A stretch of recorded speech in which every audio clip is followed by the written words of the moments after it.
Hi, everybody.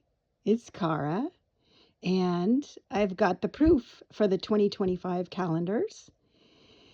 Here it is, and I thought I'd give you a little tour through it. I'm calling it Come a Little Closer because life didn't allow me to paint a whole bunch this year.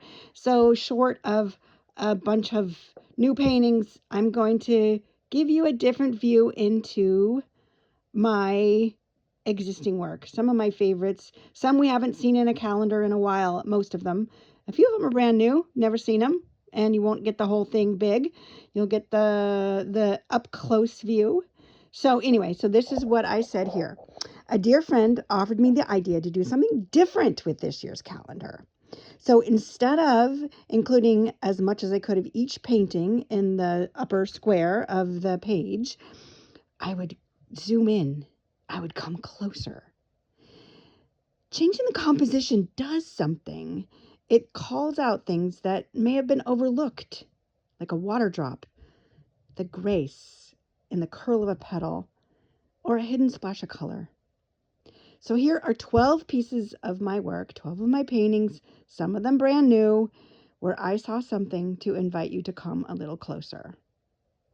I so hope you enjoy this more intimate view into life in full color, this work that I do. So I say love, Cara, because I like to say love, Cara.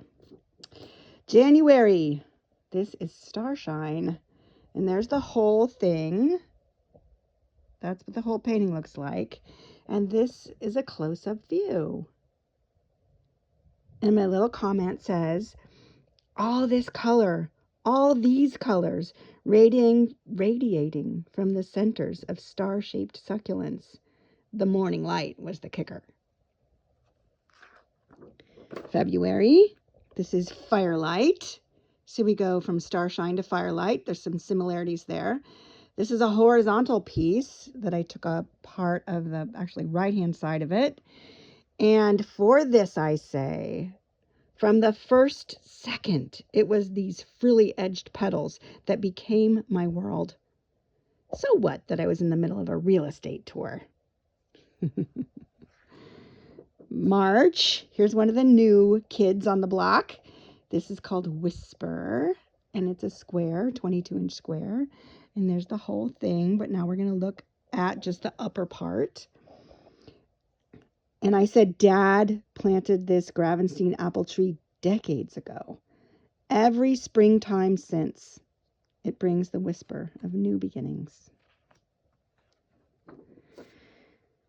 April, we're just up the garden a little ways, my mom and dad's place, and this is called A Celebration of Pink. I painted this in 2010, and it's another horizontal piece, rhododendrons. And in here, I wanted to kind of zoom into those centers and the kind of leopard spots and all those interesting waves of petals. So the story that goes along with this one is that I went out in search of roses, but found something else. I arrived back home and celebrated this pink rhodie with paint. May. This is our old place in Fairfax. Painting a still life, painting a vertical one called Still. And here I say, painting these lilacs, painting the way I do, was a devotional act. The peace rose that I found blooming right next to them refused to be upstaged. And June. June is some Queen Anne cherries that I called Queen Anne cherries before I discovered more interesting painting names. It is from down the street of our old place in Fairfax. And I said I thought I had to go far to find them. Then perfect Queen Anne cherries there, right in my path. Tipping over into the second half of the year, in July, this is Blush. This is a big, like 41 inches tall, vertical piece of peonies.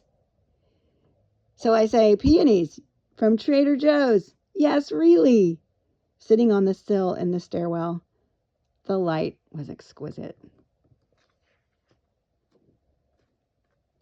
August, rounding out the summer.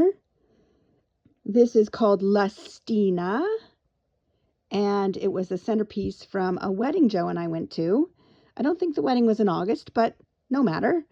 And it was just this profusion of stuff. I had to paint it.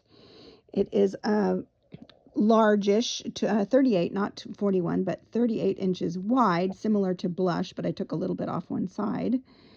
And I say so much to feast upon in this painting. The one that I named Lustina, even just a piece of it is a full meal for the eyes. September is another new one, and I'm calling this one, I gave it a funny name, Amazing, because these are Zinfandel grapes. So yes, it has a capital Z in its name. And here is a little intimate piece of it. All these grapes. I say Zinfandel grapes on top of each other. All those colors. The morning sunlight. Amazing.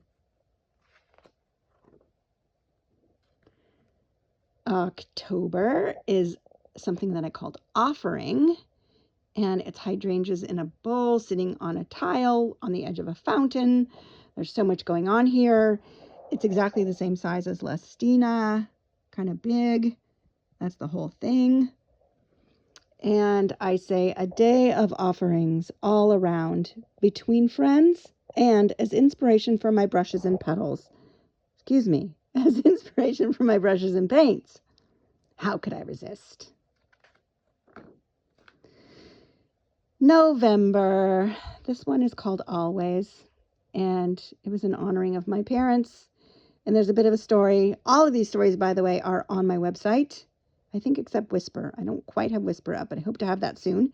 And I say, how can it be that 2 Fuyu persimmons on a branch are a love story? But these are. Here's the whole painting. It's a 29-inch square, so it's a bigger square. See the water drops and... But I loved this fuzzy background that I did here, this part. It was fun, and it was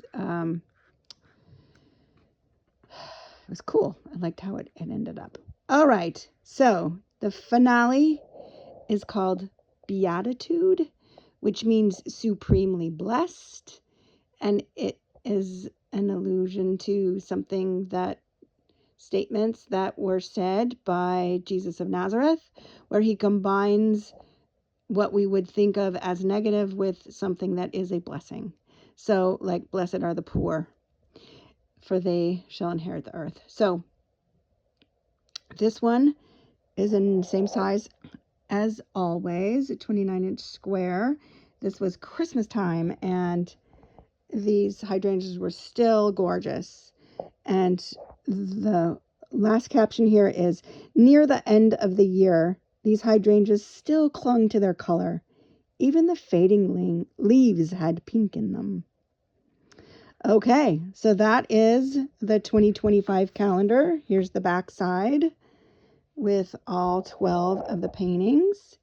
And I will have them in the first week of November, and I hope to send them off to you if you'd like one. There will be a 6x6 as well. I don't have the proof for it yet, and I will share when I do. So thanks for tuning in. Bye-bye.